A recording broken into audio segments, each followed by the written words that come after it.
म्हणून सांगतो मित्रांनो, राजा असो वा रंक, गरीब असो वा श्रीमंत, एक सारखीच वारी, चारच खांदेकरी आणि एकच मडकधरी हे सगळ्यांच्या आयुष्यात आलेलं आहे. नमस्कार मंडळी, मी आजचा विषय तुमच्यासाठी घेऊन आलोय, जीवनाचे कटू सत्य. हो, कटू आहे पण सत्य आहे. व्हिडिओ नक्की शेवटपर्यंत बघा आणि तुम्ही सांगा व्हिडिओ बद्दल काय वाटले. तर लोक जगण्यासाठी भरपूर असे कष्ट करतात आणि आयुष्य आपलं सुखाचं जगावं म्हणून 2 कोटीचा बंगला, त्या बंगल्यामध्ये चकचकीत असे फरशी, जसे करून आपले माणसाचे तोंड त्या फरशीमध्ये दिसते, त्या फरशीवरती मखमली असा गालिचा असतो, घरामध्ये नेत्रदीपक अशी रोषणाई आणि डोळ्याला पाहणार नाही असे चकमकीत फर्निचर केलेले असतं. पण तुम्हाला सांगतो, आयुष्यात माणूस मेल्यावरती याचा काही उपयोग आहे का हो?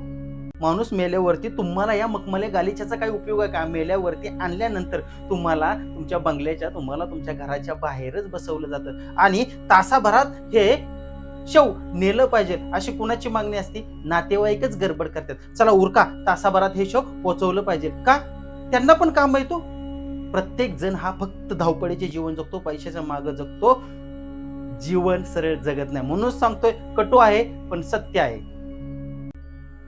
घरामध्ये, बंगल्यामध्ये झोपायला मस्तपैकी मास्टर बेडरूम, त्याच्यावर लुसलुशीत अशी गादी, मऊ, अंगाला असं जाणवणार नाही, कापसाव झोपल्यासारखं.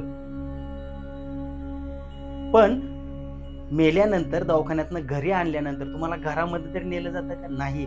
तीच जुनी पुराणी मोडकी तोडकी खाट आणि घराच्या बाहेरच तुम्हाला त्या खाटावरती झोपवलं जातं.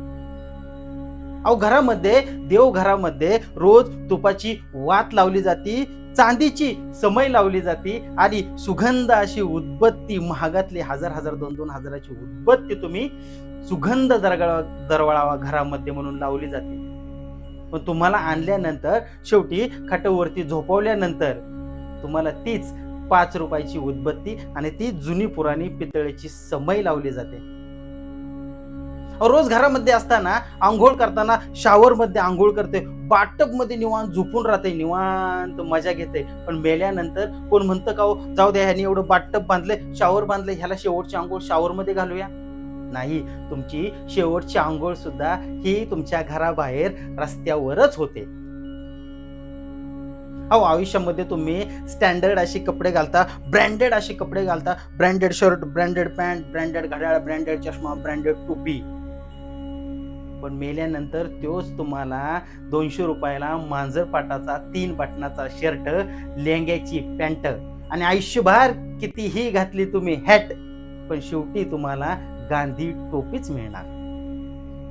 कोण म्हणतंय का मग, चला बाबा, यांनी आयुष्यभर ब्रँडेड कपडे घातल्यात, ह्यांनीच कमावले, जाऊ द्या, ह्याला ब्रँडेड कपडे आणूया?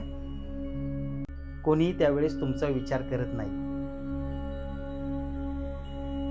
40 लाखाची गाडी फिरायला, त्याला ड्रेसधारी ड्रायव्हर समोर हात करून असं फिरत असणारी तुमची 40 लाखाची गाडी मेल्यानंतर तुम्हाला त्याच महानगरपालिकेच्या, त्याच ग्रामपंचायतीच्या गाडीमध्ये येणार आणि चालवायला तोच महानगरपालिकेचा, ग्रामपंचायतीचा ड्रायव्हर असणार.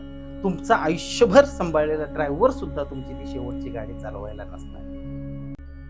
मग लोक का विचार करत नाही, जाऊ दे, यांनीच कमवली 40 लाखाची गाडी, नाही, याला 40 लाखाच्या गाडी मध्ये बसून नदीपर्यंत नेऊया? कोणी नाही. पण शेवटी तुमच्या आयुष्यामध्ये पालिकेची गाडीच आहे तुम्हाला शेवटापर्यंत पोहोचवायला. म्हणून सांगतो मित्रांनो, राजा असो वा रंक, गरीब असो वा श्रीमंत, एक सारखीच वारी, चारच खांदेकरी आणि एकच मडकधरी हे सगळ्यांच्या आयुष्यात आलेलं आहे. एखाद्याच्या वाटेला चंदन, कुणाला मिळे बाभूळ, कुणाला मिळे तुपाचा वारा आणि कुणाला मिळे रॉकेलच्या धारा. पण तरीही रक्ष म्हणजे राख हे शेवटी तुमची राखाडीच कलरची. जरी तुम्ही चंदनाचे लाकूड जाळले, तुपामध्ये जाळले आणि एखाद्या गरीबाचं बाभूळ जाळला आणि रॉकेलच्या धाराने जाळला, तरी जळल्यानंतर तुम्हाला रक्षा ही राखाडीच राखच मिळणार आहे. आणि तुमच्या शेवटासाठी आलेले नातेवाईक लोक, त्यांचा ठरलेले, स्मशानभूमीत ठरलेले डायलॉग, काय करायचं या जीवनात, काय करायचं, लय कमवून आलं गेलं सगळं इथंच ठेवायचंय, सुखाने राहायचं, व्यवस्थित राहायचं, हे प्रत्येक स्मशानभूमीत ठरलेले डायलॉग आहेत. एवढं बोलून सुद्धा बरीच लोक म्हणतात, चला, लय उशीर झाला उरकायला, मला पुढची काम आहेत ना, तर ते काम उरकणार नाही. अरे, तुम्ही जो माणूस गेलाय त्या माणसाला उद्देशून प्रत्येकाला सांगता या आयुष्यात धावपळ करून उपयोग नाहीये, पण तुम्ही त्या माणसाचा शेवट लवकर उरकावा का तर तुमची 2 कामं पुढे रखडलेली आहेत म्हणून तुमच्या मनात तळमळ जागी असते. तुम्ही काय करताय म्हणजे समोर उदाहरण पाहून सुद्धा माणूस फक्त 1 ते 2 मिनिटाचा विचार करतो तरीही सुधारण्याचं नाव घेत नाही. म्हणून म्हणतात ना, जित्याची खोड मेल्याशिवाय जात नाही या म्हणीला काही कुठंही खोटं ठरवत नाही, हे सत्य आहे. माणूस जसा वागतो तसाच वागतो, म्हणूनच म्हणतात जित्याची खोड मेल्याशिवाय जात नाही. मी हा विषय एवढ्यासाठी मांडतोय, माणसाने नक्कीच आयुष्यामध्ये कमवावं, नक्कीच बंगले बांधावेत, नक्कीच आलिशान बंगल्यामध्ये राहावं, पण माणसाने सुखा समाधानी जगावं. आयुष्यातील प्रत्येक सुखांचा पुरेपूर आनंद घ्यावा आणि सुखामध्ये जगावं. तुम्हाला सांगतो, मालमत्तेचा कधीही गर्व करू नका, मालमत्तेचा कधीही माज करू नका. मालमत्ता येते जाते, तुम्ही कमवली, तुम्हीच मजा मारणार आहे, पण तुमच्याकडं लोक समाजात पाहताना तुमच्याकडे किती पैसा आहे, तुमच्याकडे किती बंगले आहेत, तुमच्याकडे किती जागा आहे, तुमच्याकडे किती गाड्या आहेत हे बघत नाहीत, तर तुमचा पद बघत नाहीत, तुमचा बघतात तो स्वभाव. तुम्ही माणसांशी कसं वागता, तुम्ही माणसांशी कसं बोलता, ह्या स्वभावावर, या गोष्टींवर माणूस आपल्या जवळ राहतो, माणूस आपल्याला मानतो, आपल्याला बोलतो आणि 2 शब्द गोडीचे आणि आशीर्वादाचे हेच माणसाच्या आयुष्याला लागू असतात. कुणी तुमच्याकडे पैसा, पाणी, गर्व, पद, गाड्या पाहत नाही. म्हणून माणसाने माणसासारखे माणुसकीने वागावे हे या व्हिडिओच्या उद्देशातून मला सांगायचे आहे. माझा बंगला झाला, माझ्या मित्राचाही व्हावा अशी भावना प्रत्येकाने आपल्या मनात ठेवली पाहिजे. अहो, तुमच्याकडे पैसा आहे ना, तर अनाथांचे नाथ व्हा, दान करा, एखाद्या गरीबाला मदत करा, होतकरू माणसाला मदत करा, त्याचे होतकरू बना, त्याची सोबत बना, त्याची सावली बना. नक्कीच तुम्हाला आयुष्यामध्ये चांगला असा आशीर्वाद 100% मिळणार. आणि मंडळी, जर तुम्ही खरंच पैसे चांगले कमवत असाल तर लोकांच्या आशीर्वादाने, देवाच्या कृपेने किंवा तुमच्या कलेने पैसे कमवत असाल तर त्यातली ठराविक रक्कम हे समाज उन्नतीसाठी तुम्ही त्याची मदत करा. आणि असा जो माणूस वागल तर तोच खरा माणूस म्हणून जगतोय असे मला वाटतंय.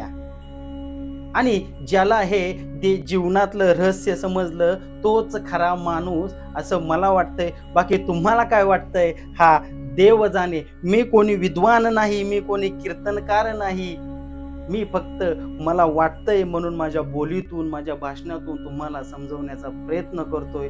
आणि खरंच जर तुम्हाला या व्हिडिओ आवडला असेल किंवा पटला असेल तर लाईक करा आणि शेअर करा. आणि जर तुम्हाला हे विचार पटले नसतील तर एका मूर्खाने काहीतरी सांगितलंय असे समजून माफ करा. माणसाने कसे जगावे हा ज्याचा त्याचा अधिकार आहे. फक्त 2 शब्द वाटले म्हणून मी सांगितले. आणि व्हिडिओ खरंच आवडला असेल तर लाईक करा, शेअर करा आणि असेच नवनवीन बोल ऐकण्यासाठी चॅनलला सबस्क्राईब करा.